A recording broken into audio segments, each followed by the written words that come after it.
So I think going forward, in order for there to be a difference, to where it's not that we use the cast as props and just as someone on set to achieve our ending or our finished product, they need to be hired as employees. Because that's going to regulate their time commitment, which is great because it's going to make it a little more sane for them to, exist on a set and not be abused. That would be probably the first thing I would do if I was revising the system. And then transparency as far as because if you have that in place, if you're an employee, you've got to be transparent with what your work requirements are. And that would say, you're not sleeping and you only get 4 hours to sleep this night. Great, I know that, but I'm getting OT because I'm going to 2 a.m. because I'm on a date at the Hollywood Bowl. Next morning, I have to go on a second date at 6 a.m. because it's a hot air balloon. This is a schedule-based thing, but I know this, and I'm being, rewarded and paid for it. So those things could be laid out. It'd be like a syllabus of your job description if you went to work for insurance company A. I think that's probably the best thing moving forward now, just to start the process of not abusing cast members. I completely agree. And one of the first things I did once we started the UCAN Foundation was file a charge for myself with the National Labor Relations Board to try and get that classification changed from contractor, which is what they're able to sort of hide behind, and do that, get that changed to employee. So we do get to talk about working conditions. One, obviously you said wages, overtime, all of that stuff.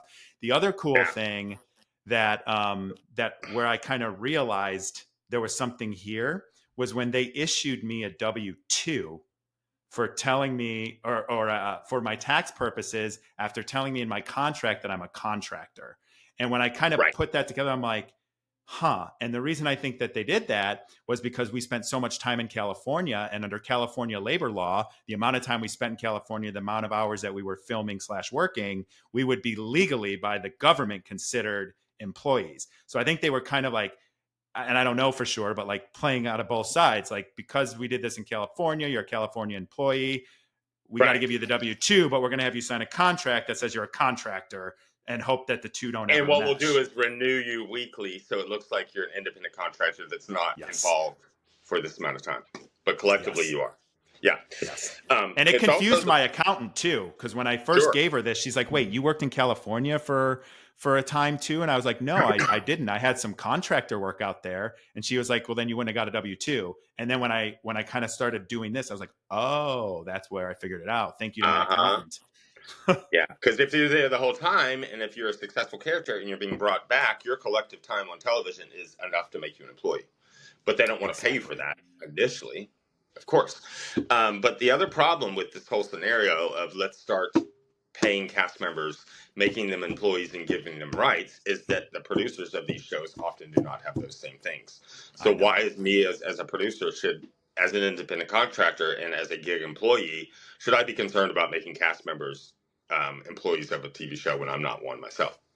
So, well, and I wouldn't, as I've said to the producers who have said that to me, I'm like, I am happy to join you in becoming employees and getting your rights as well. Cause I think that's totally, it's an unfair balance of power. You switch it from one unbalanced of power to the other, and that's not a way either. Yeah, the producers of reality television need to be signed into a guild, like the Producers Guild. We've never been allowed in. So until that happens, that would be, it trickling down to cast members is not going to happen. So the first step would probably be, now thinking about it, put reality television as make that a compartment of the Producers Guild. Then we have rights. But then again, that's going to make the whole business model tricky, because it's going to make us have more rights to negotiate, less time on set, all the things that we have now that we're required to do because we're just independent contractors. We can't bitch too much. We don't have a union looking over us and monitoring us. It's going to make the business model that much more difficult, because it takes time and money to do all these things and make things right. So it's a tricky one. Well, and you can speak better to this than I can, but with the producers that I know, they're always like hustling for that next gig. It's not like they're sitting around saying like, oh, let's figure out how we can form a union or something like that, because you're basically gig workers in the entertainment industry. Yeah, I was a gig worker for 22 years. I was never The only time I was hired as an employee of a TV show for longer than 3 months was when I was in talk television for Tyra Banks. I was hired for the year, I but forgot you did that Tyra. was 2 years out of 22. So every job I did, I was always thinking. And towards the end of the show, you start thinking about, hey, what are you doing next? And you start shaking your moneymaker, looking for your next gig. Yeah, there's not a lot of time to sit around because you're on unemployment or not making money in between shows. You're like hungry to get your next one. It's not like, let me go march for the union. The reality TV producers union. Yeah. Can I get all y'all to come out here and march with me on Hollywood Boulevard? Probably not happening. Yeah, so it's a rough one. But we'll see if that happens. I hope it does.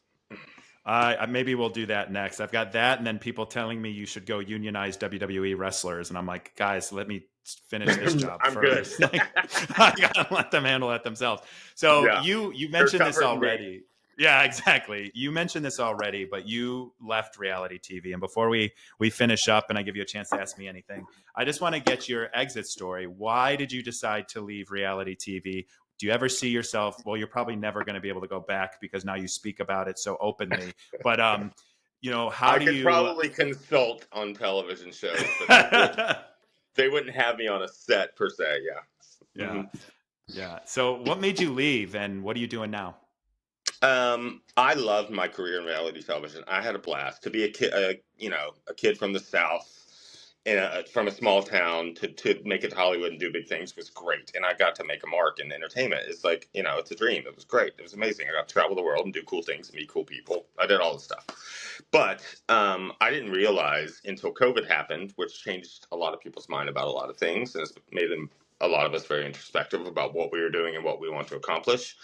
Having slowed down from a crazy career like being a reality television producer, once you slow down from something like that and sit around for a year in your house in LA, it made me go, oh, like I just went, oh. It's like when the roller coaster comes to the end and the brakes come on and you go, wow, that was a lot. Like it just made me not want to go back to it, if that makes any sense. You can work 60 hours a week and travel every other week to who knows where and have a blast and keep doing that and sleep for 4 hours a night. But once you slow down from that, you can't do it anymore. You can't fathom going back to it. And then I also realized in a year of sitting home during COVID and not working in reality television that I got to see my friends and family and have a relationship and do things that normal people do. It was almost impossible to do that the 20 years that I was, working. My friends were at work. My friends were cast members and producers, like that was it. You couldn't see anyone do anything and have a real life. So slowing down from it made me not want to go back. And when I went back and did one show after COVID, I said, I think I've had enough. So I just changed life, And there's people, luckily, I feel like that I made the right choice. And mine was purely based on wanting to live a better, more peaceful life and not be so stressed and not chase the dragon anymore. But I think I got out at the right time because the reality television model is changing so quickly, especially because of streaming, that it's just a really difficult, niche to be in at this point. It's really rough. It's hard to get work right now. Yeah, I remember we chatted about that briefly, and yeah. I guess one last follow up, like how has it changed from your perspective, having lived it and now looking at it? How has it changed? The reality television model has changed in such a huge way that I don't even know how to address how it changed. But the only thing that I know, basically from speaking to people I worked with and looking at it from afar based on social media and the amount of people I know looking for work, is that streaming came about way too quickly. The model of streaming is changing entertainment in such a big way and content creation in general that reality television was not thought out well enough about in the way of how that fits into the model. Thank you for listening to this clip from the full episode of Eyes Wide Open. Please like and subscribe for daily clips and new episodes that drop every Tuesday. I appreciate you.